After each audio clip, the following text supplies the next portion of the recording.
ingin melaksanakan Pancasila harus melaksanakan 6 pasal yang termuat dalam Undang-Undang Dasar 45. Kalau kita tidak melaksanakan 6 pasal itu, kita belum melaksanakan Pancasila, baru ngomong Pancasila gitu. Adapun 6 pasal itu yang penting sekali, yang menyangkut kemakmuran rakyat, langsung kepada kemakmuran rakyat, yaitu yang pertama pasal 23 daripada Undang-Undang Dasar 45, yaitu penyusunan anggaran belanja negara harus mengutamakan untuk kemakmuran rakyat, untuk kemakmuran rakyat. Jadi APBN, APBD itu semacam itu harus terutama ditujukan untuk kemakmuran rakyat. Itu yang pertama, pasal 23 itu. Kemudian pasal 27 ayat 1 berbunyi tiap-tiap warga negara bersamaan kedudukannya dalam hukum, equal before the law gitu. Jadi satu sama dalam hukum. Jadi tidak seperti sekarang tajam ke bawah, tumpul ke atas gitu. Lalu yang kemudian pasal 27 ayat 2, tiap-tiap warga negara berhak atas pekerjaan dan penghidupan yang layak bagi kemanusiaan. Berhak atas pekerjaan, bukan pengangguran. Sekarang pengangguran banyak, lapangan kerja sulit, rakyat banyak yang tidak bekerja, kehidupannya morat-marit, banyak bunuh diri. Itu yang terjadi. Berhak atas pekerjaan dan penghidupan yang layak. Penghidupan sekarang untuk makan besoknya rakyat banyak yang tidak bisa, apalagi makan sebentar lagi, sekarang tidak punya uang. Akibatnya karena ekonomi sulit, karena dia miskin, banyak bunuh diri. Rakyat mengambil jalan pintas karena kesulitan ekonomi. Jadi tidak melaksanakan konstitusi. Tiap-tiap warga negara berhak atas pekerjaan dan penghidupan yang layak bagi kemanusiaan. Itu yang pasal yang ketiga, pasal kedua. Pasal yang ketiga, kebebasan berserikat, demokrasi.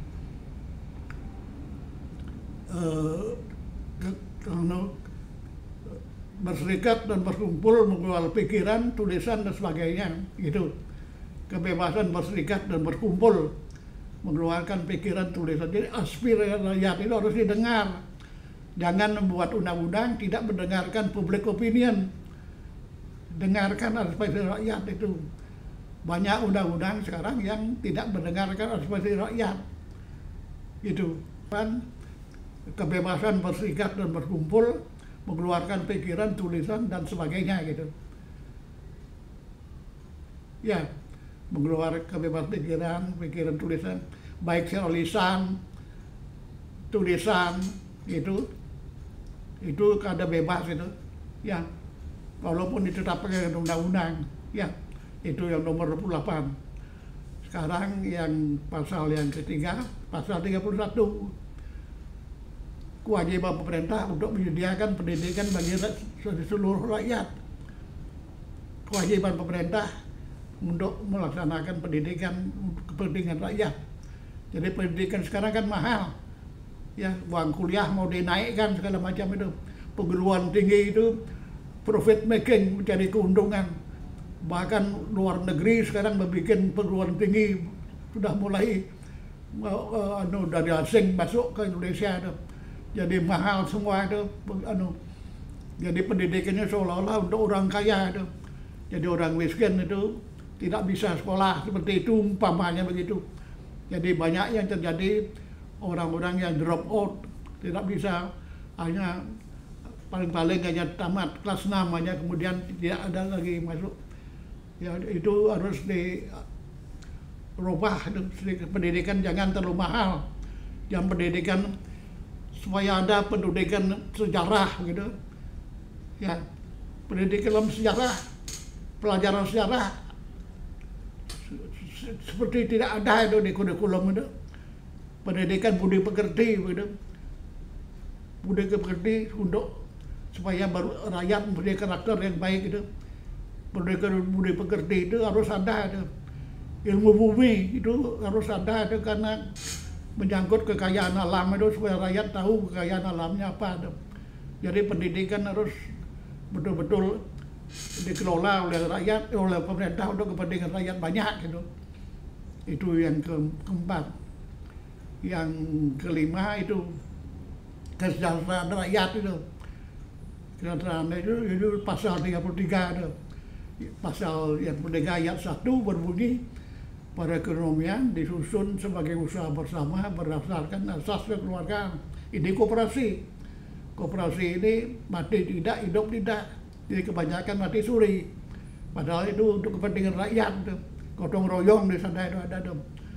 Ayat 2, cabang-cabang produksi yang penting bagi negara yang menguasai hajat hidup orang banyak dikuasai oleh negara. Itu bunyinya begitu.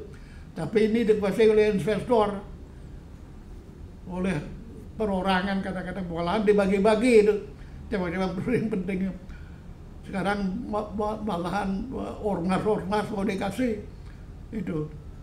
Lalu yang ayat 3, bumi, air, kekayaan alam yang terkandung di dalamnya dikuasai oleh negara, dipergunakan sebesar-besar untuk kemakmuran rakyat. Jadi bumi, air, kekayaan alam ini banyak juga dikelola oleh investor, bukan kepentingan rakyat banyak gitu. Ini lalu yang pasal yang ke-6, pasal 34, fakir miskin, anak-anak yang terlantar dipelihara oleh negara. Jadi mana itu yang dipelihara oleh negara itu? Orang-orang gepeng itu dipelihara negara apa enggak sekarang? Banyak yang tidak dipelihara oleh negara, malah ditangkap begitu saja. Dan diberi pembinaan apa tidak itu gitu. Mestinya itu dipelihara oleh negara, anaknya yang terlantar.